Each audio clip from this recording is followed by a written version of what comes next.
What kind of experience do you have with the AI in e-commerce side? Like you have done a lot of work in e-commerce. You have working on product. You are working especially in the product talk, product podcast, and other things. I think it's a bit silly not to. One analogy I like is to do with the Industrial Revolution. When people used to plant seeds by hand, when there were machines to plant the seeds in the fields for you, it would be ridiculous to plant seeds by hand, wouldn't it? It's the same as when the original software development abstraction technologies came along. I can build the code, but turning into the scalable business was the missing piece. For a technician like me, the freelancer like me, or some kind of developer like me, what is the very first system we need to build to stop thinking like a freelancer and start thinking like a product founder? The right features in free. It's a really difficult balance because you need to have enough in free to make it good and get good reviews. It needs to be genuinely useful, but you can't put too much in free because then no one will upgrade. Hello, welcome to Simple Retail. Did you find everything you needed today? Yes, I did. Thank you. With your experience on the fast cut, like the speed of checkout or something like that, what is the biggest mistake you see developer make when they build their store?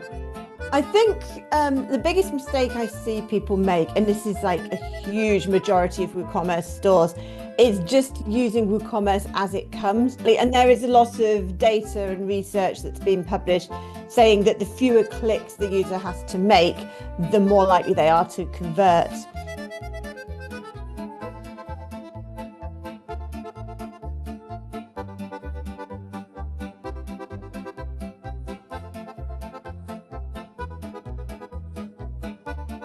So how was the physical event, the Checkout Summit? Yeah, Checkout Summit was excellent. It was the first event I'd been to that was specifically about WooCommerce, and it was really good to have lots of WooCommerce fans in a room all together. It was very well organised, very friendly, and the talks were really high quality, so all good.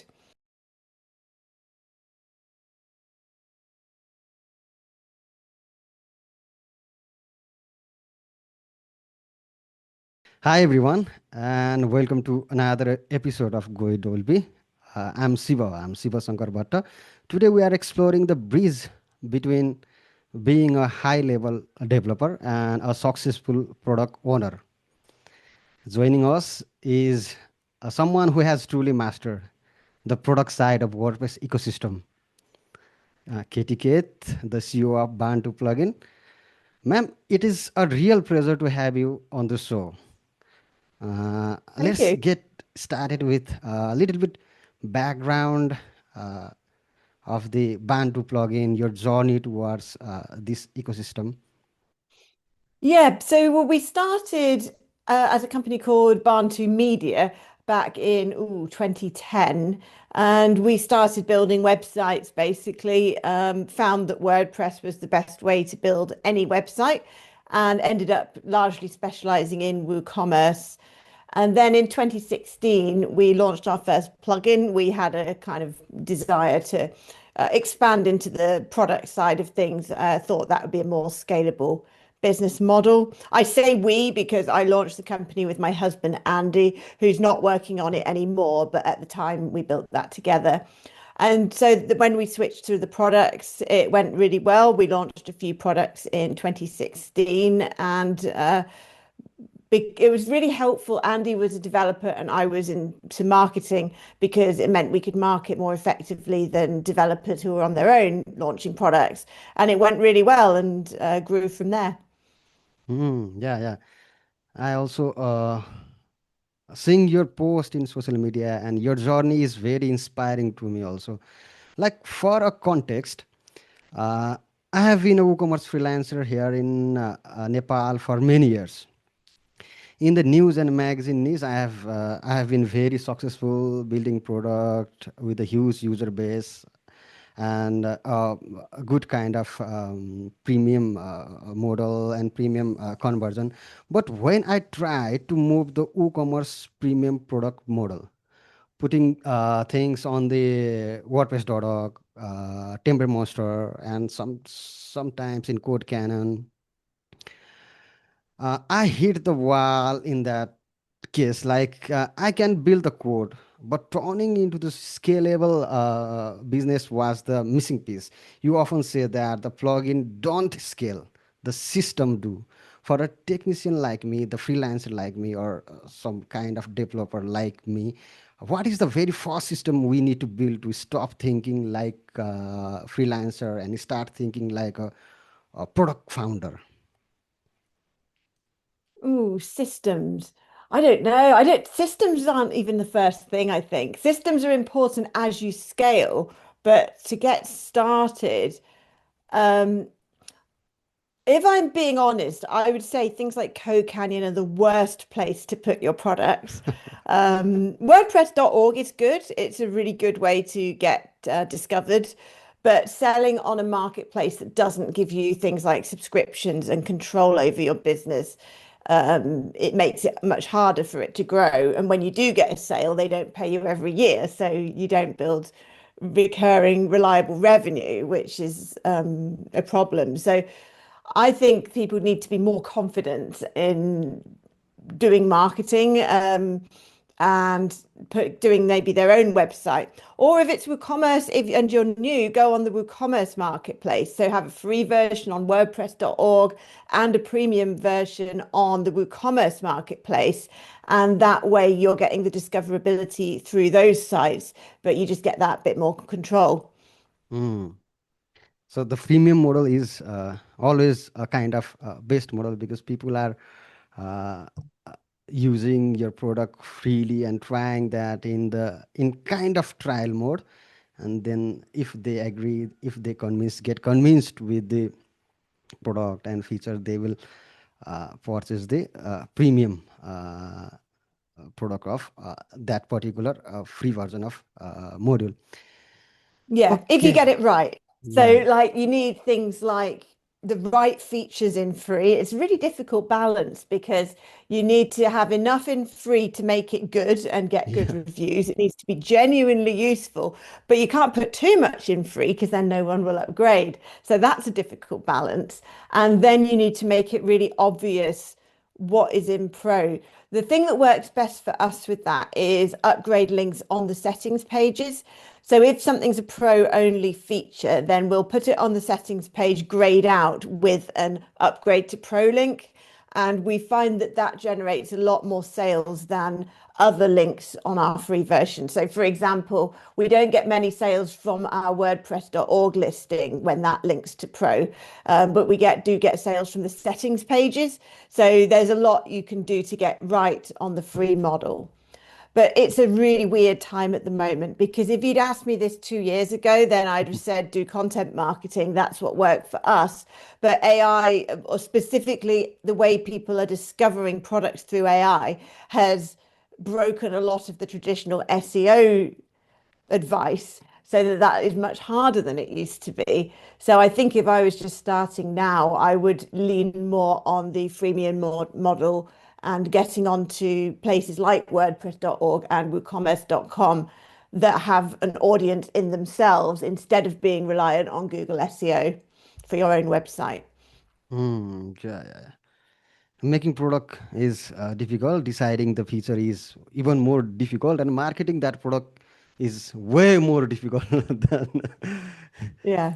anything But if else. you Like get it right, the rewards are better than client work. yeah, yeah, yeah.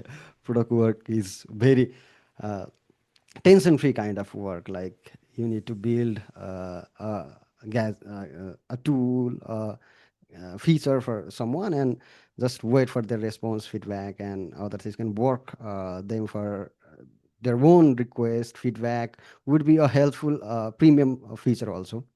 We can include that in our premium version of that plugin or that system also. Okay. Let me dive into the another question. Like besides the speed, besides the optimization, in my news and magazine themes, the goal was always a kind of traffic and the readership, readability, and other things. But in WooCommerce or e-commerce is different. With the checkout summit just wrapping up, I have realized it's all about the transaction. With your experience on the fast cut, like the speed of checkout or something like that, what is the biggest mistake you see developer make when they build their store for the any kind of owner or some for their own marketplace? Are you too focused on cool feature on that particular plugin like the fast cut instead of checkout flow, or are you focusing on the design or UI UX perspective? What do you do on that particular project? I think the biggest mistake I see people make, and this is like a huge majority of WooCommerce stores, is just using WooCommerce as it comes. And WooCommerce is great as it comes. It's basically a kind of blank canvas for any type of store, but it is not optimized for specific types of store by definition. It's not supposed to be. And so I think that each store owner needs to really think about the user experience of buying the sorts of products that they sell and do customizations or install plugins or whatever, adapt the navigation accordingly. And Fastcart, which is one of our plugins, WooCommerce Fastcart, is a really good example of one thing we've built to tackle this problem. So when you install WooCommerce, you find a product, you go to the product page, you add it to the cart, then you go to the cart, Mm, then you check your stuff, and then you go to the checkout, and that's the page you complete your order. That's a lot of pages. So mm, several of our plugins have been designed to reduce the number of pages that the customer has to buy. mm, At one end, we've got product filters, which makes it much, much quicker to find products. And then we've got product table, which lists your products in a table with things like variation drop downs and quantity pickers right on the shop page so that you don't have to go to that single product page, which is good for some types of products, not good for others. It depends on what you're selling. And then at the other end, we've got WooCommerce Fast Cart, where instead of having to go through that multi-page cart and checkout, you can pop up your cart or even just your checkout immediately, skipping the cart on the mm. page where you added the product in the first place, which might be your shop page. So you skipped at least 3 pages then. And it might be more than that because some products, the sorts of products that you're only likely to buy, say, one of, and you just want to quickly nip to the checkout and complete your order, you can actually skip the checkout in our Fast Cart plugin. And as soon as you add a product to the cart, it automatically pops up the checkout straight on the page you're already on so that the user enters their details and completes that purchase. So I wouldn't say that's for every store. What I'm saying is that each person should consider the needs of their customers and the type of products they buy. Hmm. When we make the step, when we decrease the step of payment and checkout, then the revenue will double up, or it kind of triple up for the every marketplace and every store owner, like that.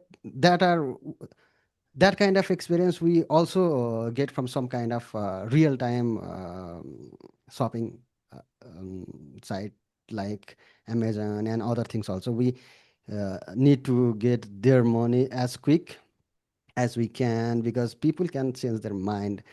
That may be the principle of that fast card, right? Yeah, exactly. And there is a lot of data and research that's been published saying that the fewer clicks the user has to make, the more likely they are to convert.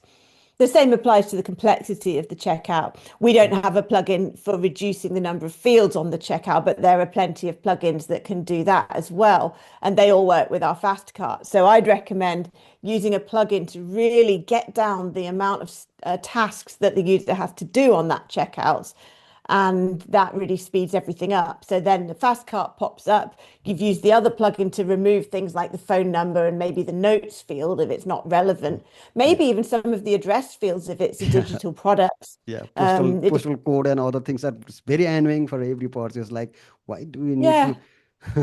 add that postal Yeah, code? like on our own site, Yeah, because we have digital products, yeah, obviously, they're yeah, plugins. yeah, But when we use Stripe, Stripe requires a minimum of address information, but yeah. we've removed the rest. So we Mm, only ask for the country and the postcode mm, because that's what Stripe requires for the payment. We mm. don't care about their street address or whatever. So Yeah, we've really reduced those fields to increase the conversion rate.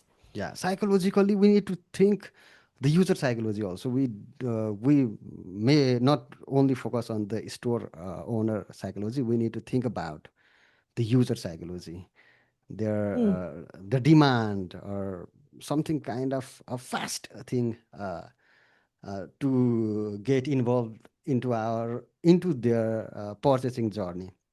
Like, yeah. Mm. Okay, let's go to the Bantu company. Like the Bantu is very strong in B2B space. As a freelancer, I usually uh, handle a smaller individual client or user or something like that. If someone want to build a product that affects those high value enterprise label B2B stores, how does the strategy change? Is it about solving more complex problem, or just making this simpler for the big companies? Like we said in the earlier conversation, do we make more complex for the bigger enterprise, or we make more simpler for their big team? How I do the Bantu suppose think? Yeah, you should solve a complex problem in a way that makes it simple for the merchant. So yeah, that's both, isn't it? yeah. Um, in particular, though, we need to be aware of the threat that AI poses to simpler products. If Hmm. it's easy to do something with AI, then we probably shouldn't be launching that product at the moment. And a lot of my existing WooCommerce add-ons are in that category, and that's a problem. So if I was going to build a new product aimed at the market that you said, then it needs to be a bigger problem that is really the solution to which would be quite fundamental to the running of their business. So something really central, very, very useful. I think the days of little WooCommerce plugins that just solve one problem well are numbered because of AI. Yeah, yeah, yeah. That's a kind of example of fast cat also. Like for the big company, big enterprise, that kind of solution, that kind of strategy, which make the purchasing simple, and other things can help for them also. Like bigger company always may not ask for the complex feature. Yeah, they do. But also, big companies are a good group to target because the stakes are higher for them. A small merchant is likely to just get AI to do it for them. A big company knows that it's irresponsible to code up their own pop-up checkout, which will literally put the WooCommerce checkout within some kind of a pop-up, and all sorts of things could break. So if you're targeting big companies that need to be responsible, basically, they're not just messing around, then they know that they need to go with a tried and tested solution and not do something themselves that touches something as big business critical as the checkout. You don't want your checkout to break, do you? Hmm. Yeah, yeah. Okay, okay. And as a host of Dolphy Product Talk and Do the Woo, you see the industry, like people are how they talk, how they share their problem, how they share their success and other things. What is one trend from Checkout Summit that you think every developer, especially those of us trying to break the premium market, need to watch for the rest of 2026? Like, uh, what do you suggest based on your experience?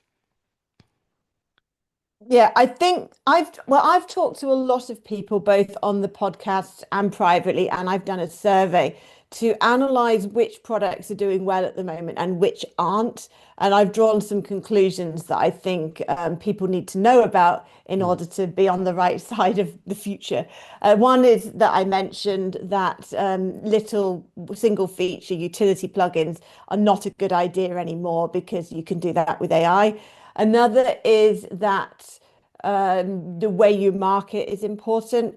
Companies such as Barn2 actually that have historically relied heavily on Google SEO are seeing a bigger drop in sales than people that rely on other methods such as agency partnerships and word of mouth and to some extent WordPress.org and so on.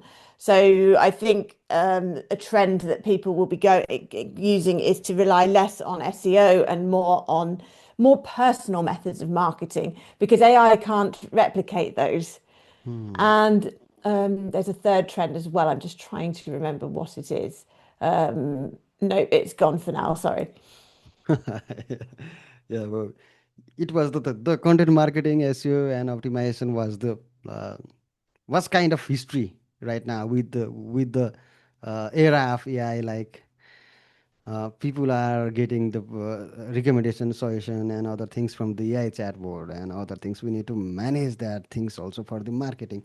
Yeah, people from my LinkedIn network and other social network are also talking about the AI marketing, and something some people are working for the organic marketing once again, like not doing that automate kind of marketing that was trained in those decades and other time frame. People are trying to do more organic marketing. I don't know how do they get to that time frame. They probably they would go to ask to the AI to how Yeah, to do organic marketing in this era. true.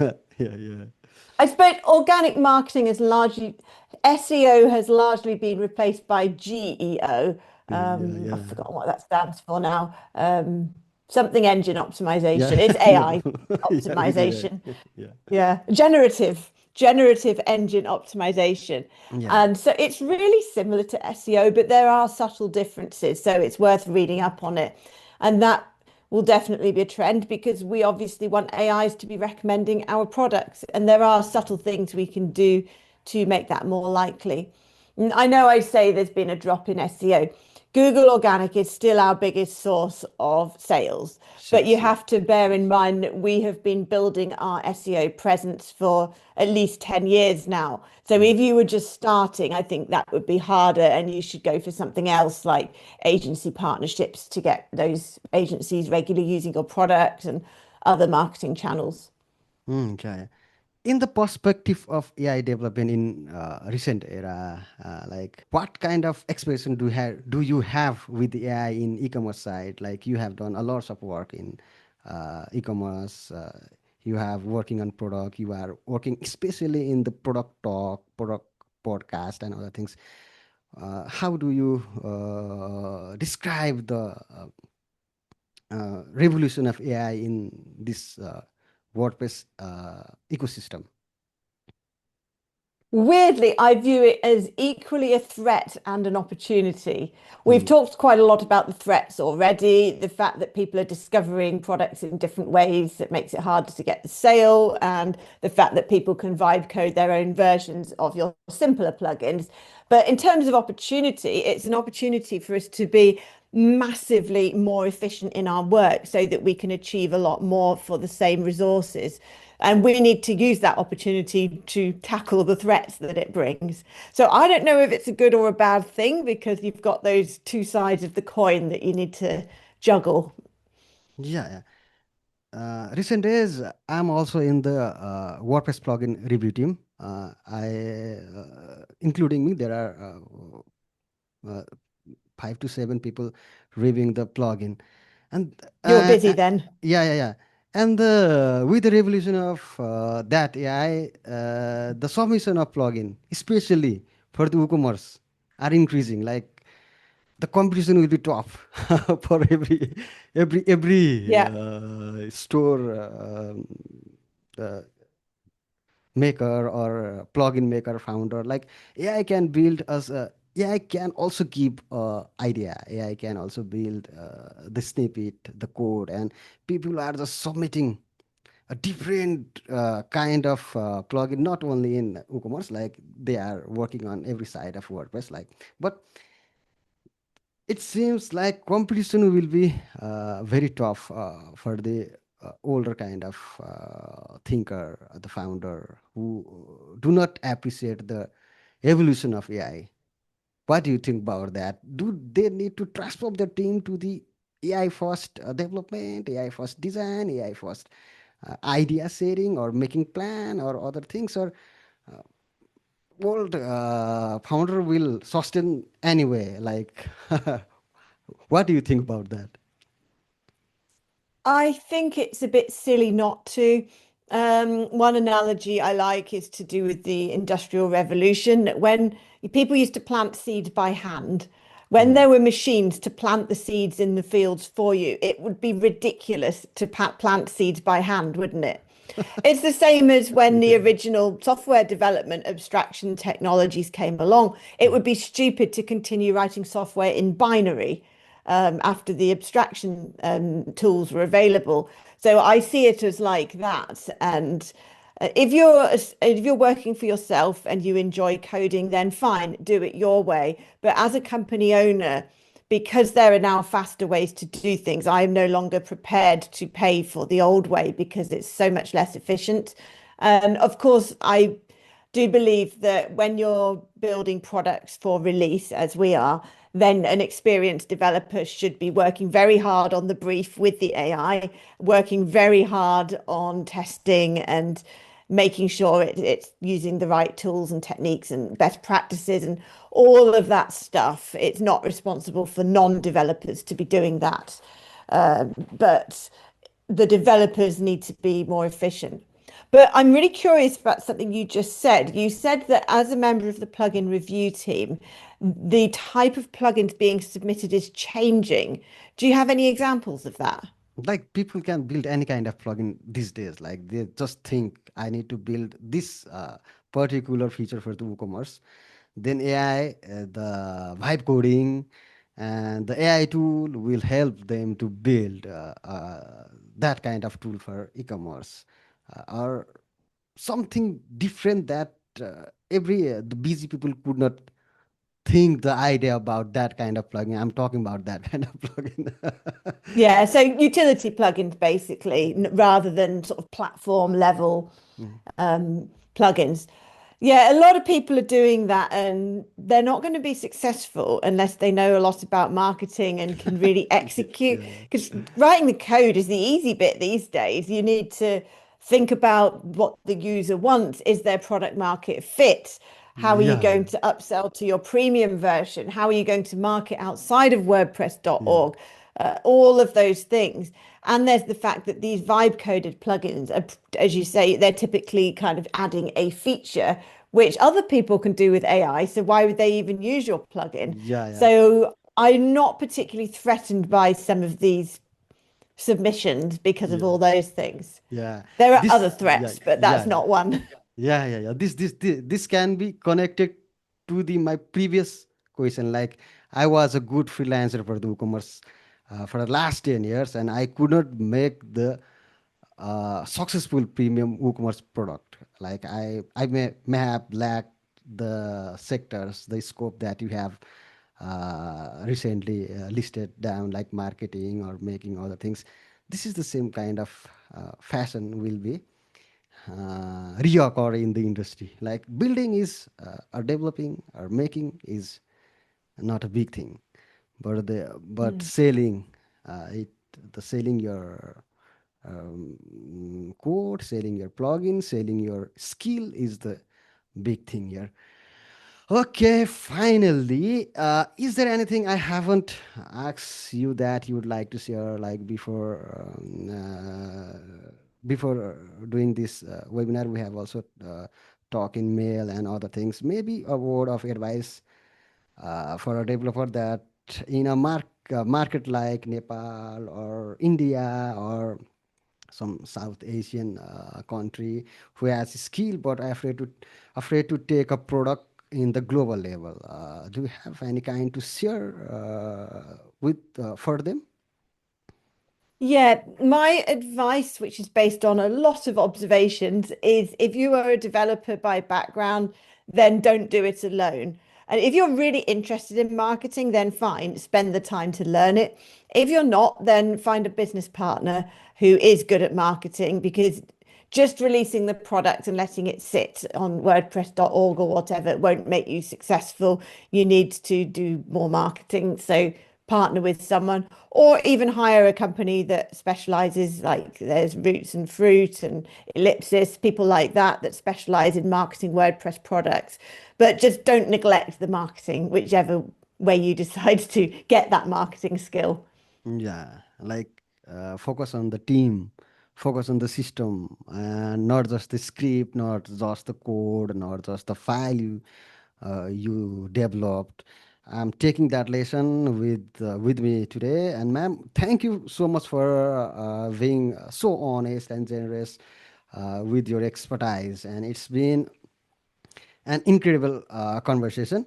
For our listener, you can find her work at barn2.com. Am I right? The barn2.com is the Yeah, platform you are working on, and to follow her on her podcast also. Like she is talking about the product, talking about WooCommerce, and follow her on her social network, social channel. Like she's very active, very active woman in the WordPress community. Like she's sharing everything she has in mind. So thanks for watching Goy Dolphy, and we'll see you in the next one. Thank you. thank you.